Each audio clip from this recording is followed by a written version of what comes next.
আমাদের সমাজে আজকে যারা নেতৃত্ব দিচ্ছে তারা আসল ইতিহাস জানে না। কথায় কথায় সেই 71 সালকে পুঁজি করে শিবির করে ট্যাগ দেওয়া হয় যে এরা রাজাকার। 1971 সালে যুদ্ধ হয়, আর যে সংগঠন 1977 সালে প্রতিষ্ঠা হয়, তারা রাজাকার হতে পারে? কেমন জ্ঞানহীন বোকা লোক হইলে এই কথা বলতে পারে? এরপরে আজকে দেখলাম আমাদের এক সম্মানিত ভাই রাজশাহী বিশ্ববিদ্যালয়ের 2007 সালের তৎকালীন ছাত্র শিবিরের সাবেক কেন্দ্রীয় সভাপতি শফিকুল ইসলাম মাসুদ ভাইয়ের একটা বক্তব্যের একটি অংশকে কাটছাট করে দিয়ে সেখানে বলছে যে, উনি বক্তব্যে বলছিলেন যে বাংলাদেশ ছাত্র শিবিরের শুধুমাত্র রাজশাহী বিশ্ববিদ্যালয়ের একটা হলে যে পরিমাণ অস্ত্র আছে সেই অস্ত্র দিয়ে আমরা সবাইকে পুরো বাংলাদেশকে নিয়ন্ত্রণ করার আমাদের অধিকার এবং সেই সক্ষমতা আছে। এর পরবর্তী ব্যাখ্যাটা বক্তব্যটা সে তুলে ধরে নাই, কিন্তু সেখানে বক্তব্য পরবর্তী বলা আছে যে আমাদের অস্ত্র হচ্ছে আল কোরআন, আমাদের অস্ত্র হচ্ছে আল হাদিস, আমাদের অস্ত্র হচ্ছে ইসলামী সাহিত্য, আমাদের অস্ত্র হচ্ছে মুআমালাত মুআশিরাত। আমরা সেই আত্ম আদর্শ এই অস্ত্র দিয়ে আমরা পুরো শুধু একটা রাজশাহী বিশ্ববিদ্যালয় না, পুরো বাংলাদেশকে আমরা জয় করতে পারবো। কিন্তু দুঃখের বিষয় ওই সম্মানিত ব্যক্তি পিছনের আর এই অংশটুকু শুনে নাই।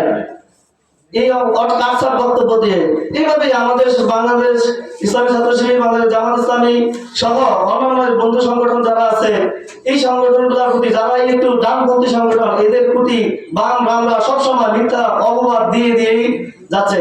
কিন্তু রাসূল সাল্লাল্লাহু আলাইহি ওয়াসাল্লামকেও আমরা জানি কাহিন সাহির বিভিন্ন ভাবে এরকম অপবাদ তারা দিচ্ছে, কিন্তু তারপরে কোরআন থেকে মানুষকে দূরে সরে রাখতে পারে না। ইনশাআল্লাহ এই বাংলার জমি থেকে মানুষকে এইভাবে ভুল বুঝিয়ে মিথ্যা কথা বলে গুজব ছড়িয়ে কোরআন থেকে বিচ্ছিন্ন করতে পারবে না। কেননা এই সংগঠনের লোকজন শুধুমাত্র নেতৃত্ব, মুআমালাত মুআশিরাত এগুলো দেখেই আসে না, এরা আসে একমাত্র আল্লাহ এবং রাসূলকে ভালোবাসে, কোরআন এবং সুন্নাহকে ভালোবাসে। অতএব আমরা সবাইকে আহ্বান করবো, বাংলাদেশ জামাত ইসলামী এবং ইসলামী ছাত্র শিবির সম্পর্কে আপনারা জানুন বুঝুন। অনেকের অভিযোগ বাংলাদেশ জামাত ইসলাম 1941 সালে প্রতিষ্ঠা হয়েও এখনো ক্ষমতায় আসতে পারে নাই। তিনি কাজ করে কেন ক্ষমতা আসতে পারে নাই?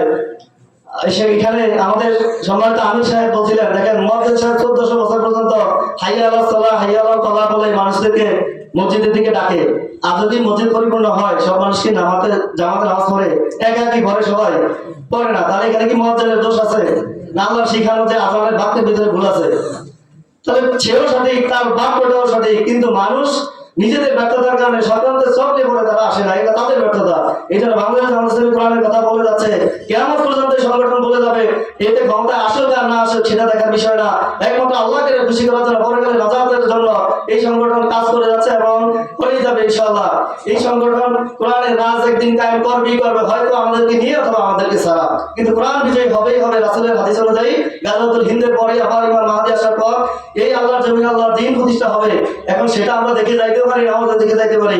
কোরআনের শাসন একদিন কায়েম হবে, এটা কোরআন হাদিস সত্য, আল্লাহ এবং রাসূলের ঘোষণা সত্য। এখন আমরা কি সেই দলের সাথে থাকবো কি থাকবো না সেটা আমাদের সিদ্ধান্ত। অতএব সবাইকে আহ্বান করবো, আমরা কোরআন এবং সুন্নাহর পক্ষে।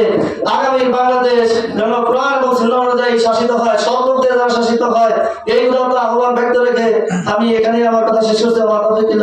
আসসালামু আলাইকুম ওয়া রাহমাতুল্লাহি ওয়া বারাকাতুহু।